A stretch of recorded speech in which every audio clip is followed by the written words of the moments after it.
Sometimes you get to the new year and you basically want to destroy everything. Okay, maybe that's just a me thing, not a you thing, but a lot of the times when we come to the new year and deal with expectations and we're looking at the past and going, okay, what did I do this year, and trying to do some evaluations, it can be equal parts encouraging and discouraging. You quickly find yourself in a place, whether you're new to the author life, whether you are an experienced author, you quickly find yourself in a place where you are either having some great hype that you accomplished things this year, or you're going, wow, I wish I had done things better. I didn't do what I wanted to do. I didn't accomplish as much as I wanted to accomplish. It was a hard year. I don't want to think about it. And then that can quickly trickle into, I'm kind of maybe envious of someone else who got more stuff done, that must be nice, or et cetera, which if you listen to John Acuff, he has a great little podcast episode on how if you're using the word must be nice, that's a really good indicator that you need to dig a little bit deeper and see what you actually can do and kind of figure out why you're having that attitude. But anyway, this is that time of year when we think about those kind of things. And in my case, I actually run my creative year from end of May to the next end of May, which I will explain a little more about why that's a thing in the episode. So this is less of a New Year's resolution for me and more of a mid-year check-in, which I find a little more accessible and a little less scary anyway, because it's not like I'm expecting myself to do everything. I'm just checking in mid-year and seeing how things are going. And so in this episode, I'm going to be bringing you some quick tips and tricks on how to streamline your new year so that you have more space to breathe, more space to create, and more space to prioritize what's most important in your author life. And I'm going to do that in part by sharing some things that I am changing about my author life as I am doing my mid-year evaluation and figuring out where I want to go. So it's going to be a fantastic episode. I am super excited to spend this time with you. And so let's dive in.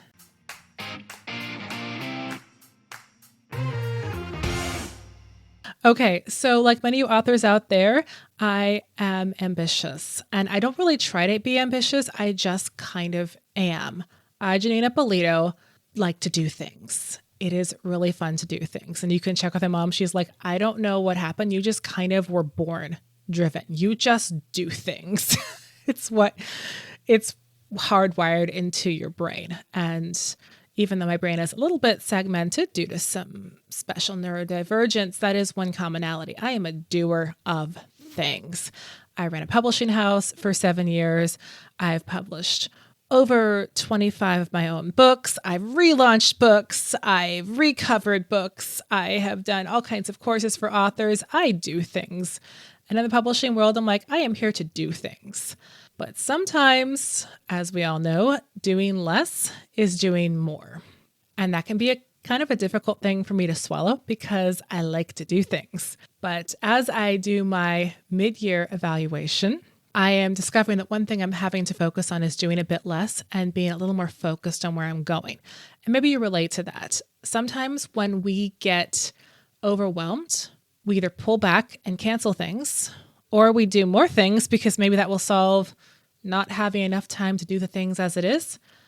I tend to fall into that second category more. My husband jokes and says, hey, whenever you're stressed out, you suddenly want to get your master's degree. And then you suddenly want to start 3 new books and those kind of things. Kind of like just throw all the spaghetti at the wall and see what sticks. And so when we're talking about what you're planning for the new year and how you're trying to organize it in a way that makes sense for you, take a step back from that, take a deep breath, and think about, first, going back to my earlier episode, does this thing matter and why does it matter? So when I talk about how to streamline and things that you can streamline with your own author life this year so that you can get more things done that you want to get done and also securely put blinders on, ignore things that don't matter to you, come back to those questions. Does it matter? Don't assume that it matters. Don't assume that something matters just because you just got off social media and it seemed to matter a lot to someone else. Don't assume that something matters to you because an expert told you to say it matters. Make sure that you look into that expert and see what their angle is and what kind of author they're speaking to. It may not be you.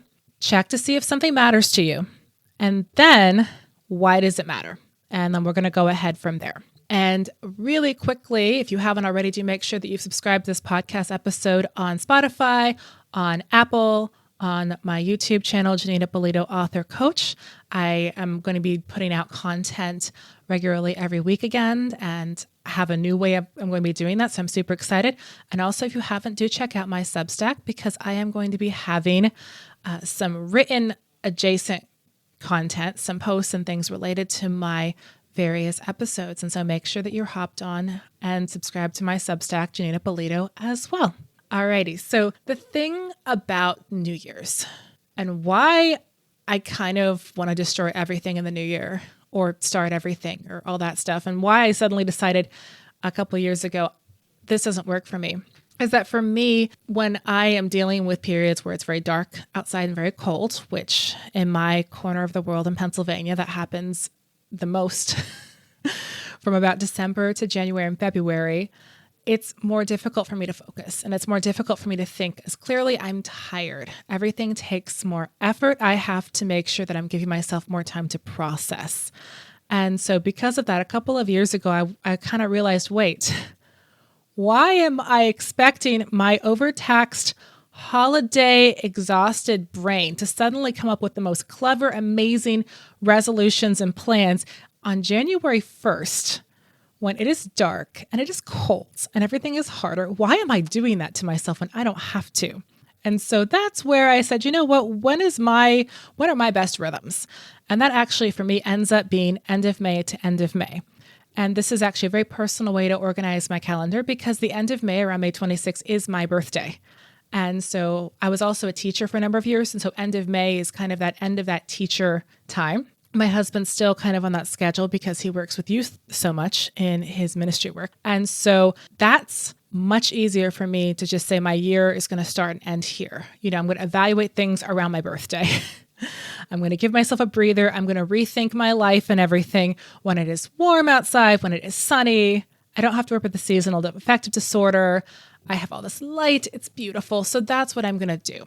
And so this is another encouragement for you if you are listening to this and you have been sort of struggling with New Year resolutions don't jive with me, or I'm not really sure what to do about this, or I feel this pressure that I have to figure things out now and I just don't have it. You can set your own creative calendar, and it can be whatever you want it to be and work with your rhythms and all of that fun stuff. Now, in a second, we're going to discuss why I still have to follow the regular calendar in some ways, particularly financial ways, because taxes are taxes and the IRS is the IRS, and they don't really care that my creative calendar is different from theirs. But this is encouragement for you to make sure that you're taking whatever you're deciding or doing right now, and you're making sure that it fits with your life season. Don't just go along with something that's, especially in terms of creative life, that doesn't fit you as an author, because it's not going to fit you anymore because you're forcing yourself into it. You're not going to fit into that round hole more if you're a square peg, if you just try to force yourself into it. So if your creative life, your creative calendar needs to be different, go ahead and do that. And yeah, it'll feel a little weird when you come around to the holidays and everyone else is talking about their years and everything, and you feel a little bit out of sync. Because of my brain, I'm generally a bit out of sync with the world around me. So that's just part of my life. But it does feel a bit weird, but it's worth it so that I can have a calendar that is going to support my brain rather than trying to force my brain to follow a calendar that doesn't work. Now, I did mention a bit ago that there are some ways where I do need to follow the standard calendar, and that mostly involves when I have to pay my quarterly taxes and my monthly sales taxes and all of those things. A lot of my fiscal stuff does go year by year just because it makes sense with the tax season and everything in the US. So there is that. I have to kind of balance that side of it with my creative side of it. What are you going to do? But by and large, I just keep that balance. And that's why I decided, okay, instead of just ignoring the new year, I'm going to make it my mid-year evaluation. I'm not going to try to avoid every single post about New Year's resolutions. That'd be really hard. I'd basically have to take 2 months off social media. And if I choose to do that, I can. But if I don't have to, if I can find some way else to process it, I'm going to do that instead. So with that, I decided that I'm going to make this a mid-year evaluation. And so maybe for you, instead of thinking about things as resolutions or as goals or putting all that pressure on yourself, take some stock, breathe, and make this a time just for some quiet evaluation if it works for you, and go with that instead. Now, when you're doing this kind of evaluation, you know me, I always want to help you to do more because I'm a doer. I'm ambitious. You probably are too. You're here and you want to get your books out to the world and being read by readers and all of that stuff. And just to go through that whole process of publication and then doing it again and again and again means you are ambitious, because there's lots of people who talk about writing books and they don't actually get it done.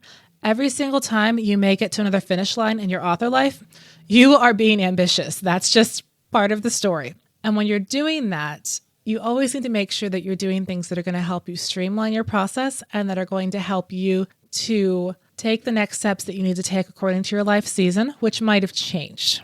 And so now we're coming to that part of this episode where I'm going to be talking about ways that you can adjust things and tweak things, and ways that I am doing that currently and what that's going to look like for this podcast moving forward. I know I've said that a lot, but hey, I'm learning. Always learning here too, what that's going to look like for where you can find me online and all of those things. And hopefully that will inspire you as I get a little bit personal and confessional here about what I've learned and areas that I could have done better and what I'm going to try to do in the future. So first thing, I checked over the last calendar year with doing videos and doing podcast episodes because this has been one of my most sporadic years. Now, that being said, I have still created episodes this year. I have created content. I have created videos that have helped authors. That is really cool. I'm going to own that and not beat myself up too much about being inconsistent. But consistency is something that I really did struggle this year with, creating podcast episodes and videos and those things. And I mean, hats off to all of you who've heard me say, okay, I'm going to do it this way. No, I'm going to do it that way. No, never mind. I'm doing it this way instead. I know it's been all over the place. That is just the way it goes sometimes when you're trying things out. But now I have a whole year of data. And with a whole year of data, I've seen a trend for me that has led me to a decision that's a bit harder for me, but it's going to be better in the long run. And that is because of my chronic conditions. It is harder for me to make videos consistently. It doesn't mean that I don't love making them. I absolutely love making them, but especially making long form videos, it is more difficult for me to do it consistently because when I'm in a groove and I'm in a good health place, I can just crank things out. But it doesn't take much to gum up the works and then I fall off the wagon. And I was talking with a friend and my husband, I was going, wow, every single time I was in a good groove, the tiniest thing knocked me off the wagon and suddenly I was struggling to make any videos again. Now, on top of that, another thing is my house, which I like my rental, but one thing it doesn't have a lot of enclosed space, and it doesn't have a lot of those nice blank backgrounds that make it easy to do YouTube videos and make them look a certain way. My living room is teal and my dining room is orange. And so it looks great. It's fun. It's vibrant. They're actually my branding colors, but they can make it very difficult to get good videos. And lighting is challenging in this house as well. It comes from a lot of different sources. So when I was trying to set up videos, I couldn't have them just set up one way completely because the house is a bit smaller. And so I had to make sure everything was taken down and taken up again. And I also really struggled with just trying to get things consistent from video to video. And I would spend time and effort on that. It was really exhausting. So that's why I finally said, okay, I have the data. I didn't want to face this because I like making the videos, but I either can do two things. I can either show up consistently making content, or I can be incredibly inconsistent with long form video content based on my health levels and based on what the lighting is doing outside and based on what I can figure out and everything as I'm setting things up again. And I'm like, okay, I can't do this. And that was a bit hard, but it's better. And I am thankful that I came to that realization might be the better word there. So with that being said, and having all this data, I can now say that I will be doing 3 to 4 podcast episodes a month because whether or not I can get any lighting set up, I can always pull out a microphone and talk.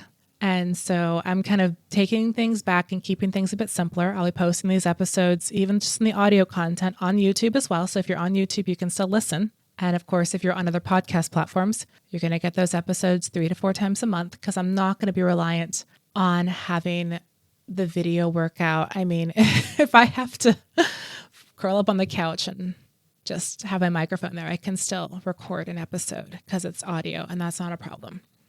And so that was pretty humbling for me, but it was also good to realize because I was really frustrated with not being as consistent with this as I wanted to be. And I realized that I was almost ignoring what that was leading to, that I couldn't do the videos as much because I didn't want to face it. And I had a good conversation with my husband and a close friend and another close friend. They're like, that makes a lot of sense. You need to just go ahead and let this go and do what you can do. So that's the first thing, is that you will be getting a lot more of the podcast content, audio content, all of those things consistently because I can do that. I can do that anywhere. I can do it on the road. Super easy. Yay. In terms of my video content, I'm going to be focusing more on short videos because for me, it's easier to create them. I can pop up my cell phone and just talk to people on them. And so when we're talking about video content, I'm still going to have short videos and excerpts on YouTube. And I'm still going to have short videos on Instagram. So I'll still be doing that kind of shorter content using my phone and sometimes using snippets of episodes if I choose to record them. And that's what I'm going to do for that. So you're still going to see my face, but it's going to look a little bit different. And I'm going to commit to that so that I don't end up again and again in this mire of inconsistency and, trying to do too much when I just don't have it. And so that's something else when you're thinking about streamlining. Sometimes you have to take a step back and look at the data and go, what am I ignoring? What is something that I wish would work and isn't working? What is something that I really hoped and wanted to make sense that isn't making sense for me anymore? And what do I do about that? And that can be hard because when you have to step back from things or say, this is too much for me, it can feel like a failure. You can feel like, wow, what are people going to think of me? Or you can even just be self-critical. But the most important thing is to move forward in a way that makes sense for you. And sometimes that means letting go of things or hopes or ideas or things that seem quote unquote optimized if they're not actually optimized for you and what you need to do. So that's the first thing. I am doing more consistent audio only content, which we posted up on podcast platforms and on my YouTube channel. And I'll be doing more short form video content excerpts of those things, as well as original short form content, which is easier for me to do because I can pull up my phone, do it quickly. I don't have to set up all my equipment. And I just actually had a trade in for my phone. So it's like really high res now, which by the way, makes me go, wow, those are my pores. Digital cameras, digital video work is no lie. So that's the first thing. Letting go of certain things so that I can be more consistent on others. And with that, I was finding that I would say, I'm only going to do these platforms on social media. And then for some reason, I would show up on way more. So I would say, I'm only going to do like YouTube and Instagram and Facebook. And then I'd have a random day where I'd do stuff on X. And I'm like, why did I do that? But I think it was that situation of FOMO and that situation of, this one person is there. I want to reach them, all of that stuff. And maybe you have that too, where it's really easy to get shiny object syndrome or to want to put your eggs in more than one basket as security. And I'm not saying don't be on more than one social media platform if it works for you. I just said I was going to be on YouTube, Facebook, and Instagram. That's already 3 platforms, even though Instagram and Facebook you can cross-post. So make sure that when you are saying that you're going to do certain things, you don't add on extra stuff around it, even if that stuff seems really, really shiny. Always come back to, does it really matter to you? And why does it matter? In this case, I was like, does it matter for me to be on more platforms? Well, kind of. And then I'm like, okay, why does it matter? Oh, well, this expert said it was a good idea. Well, that expert has a team of people who spend all their time reposting her content all over social media. I am not that person. So that reason, that why is not helpful. Let's go back to this. Does it matter to me? Not really, because I don't really have the same trajectory as that expert. Okay. Then what am I going to do instead? Why doesn't it matter? It doesn't matter because my focus is different and I'm going to stick with where I am. So if you're looking for me online, I'm going to hold myself to this. You're going to find me on Instagram and you are going to find me on Facebook and you are going to find me on my YouTube. And that is it. Insta is going to be focusing on book feature content, story updates, writing updates, those kind of things. And of course, some different fun things for authors as well. YouTube is going to be very author focused. I'm going to be cross-posting my podcast episodes there and also any original video content that I choose to do, which I will be doing that. I'm just not going to try to hit a hugely consistent basis on that. Maybe a video with my face on it a month, and I'll be doing short videos on there. But for right now, I'm just going to try to get consistent on the audio content before I add that back in and start doing anything with long form video. And then you can find me on Facebook because I'm on there anyway. So I just post things. And also Facebook makes it very easy to share other deals from other authors. So if you're on my author page there, I'm going to really work to make sure that I'm more consistent on sharing different fun deals, book specials, all those kind of things. So that's it. YouTube, Instagram, Facebook. No deciding one day that, it'd be more impressive if I was on LinkedIn. I can't do that right now. So just putting those blinders on and focusing on those areas and being consistent about that for the new year. The third thing is that I've been sort of tiptoeing around Substack. I'm still slightly tiptoeing around Substack, but I am going to make the effort to have my podcast content in written form on Substack, so you can choose to either listen to it on the episode or you can read a version of that episode on the Substack. So make sure that you are hopping over to my Substack for that. I am still going to have exclusive deals on my email list that aren't going to be on my Substack. My Substack is still going to be more focused on another way to get podcast content. So you still want to be my email newsletter. I dropped some great deals on Black Friday that only people in my email newsletter got, and they scooped them up. So both are good, but definitely make sure that you're on my Substack. Just look for Janina Polito, and I'll be putting content there as well. So that's where you can find me online. I will see how this whole Substack experiment goes, but I'm pretty excited about it. And if it seems a little bit weird that I wouldn't just jump into it, you have to understand, I have been testing out things online with social media, message boards, websites since I was 13 or 14. I was an early adopter. My parents are both early adopters of technology, so I was too. So even though I'm at the ripe old age of 37, you're talking to someone who's been messing around with marketing content, connecting online, all of those things for over, oh my goodness, not 13, more like 24, 25 years.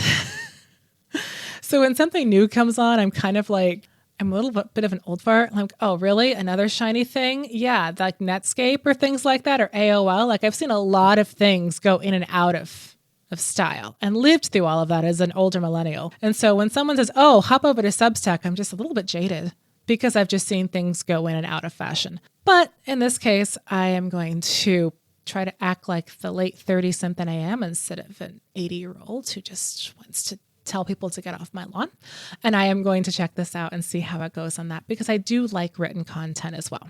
So I'm really excited about that. And I am excited for you to join me in these places. So when you're thinking about adopting something new, you may be like I was, where I was just kind of tired of adopting new things. So I didn't want to go on to Substack. I talked about it, but I didn't really want to do it because I was like, oh, how many different new things have I messed with in my life? And I get 24 years of doing this. And I was kind of like, oh, I'm done. Give yourself a breather and make sure that you're always ready to try new things. And don't let previous failures or previous data results that weren't what you wanted discourage you from trying new things because it is worth it.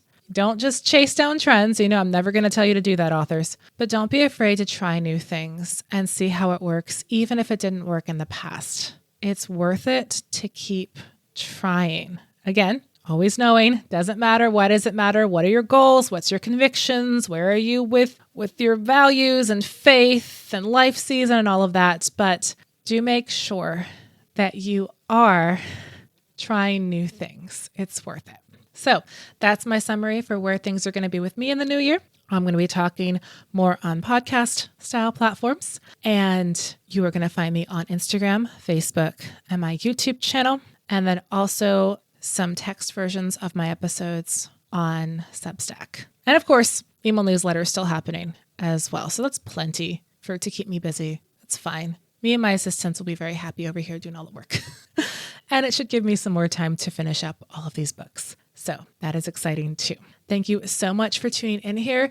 If you are listening to this on YouTube, please do drop any questions, thoughts, feedbacks in comments. You can also do that on social media platforms and on the Substack that this episode will be connected to. And I would love to hear what you have to say, what your own plans in the new year are for letting things go, making changes, narrowing down things, or what's something new that you're going to try in the new year as well. What's something that you're going to explore? Or is your exploration going to be, hey, I'm not going to do this resolution stuff anymore. I am going to be a rebel and change my calendar. I would love to hear about it. This is Janina Polito of Author Culture. Go forth and be awesome.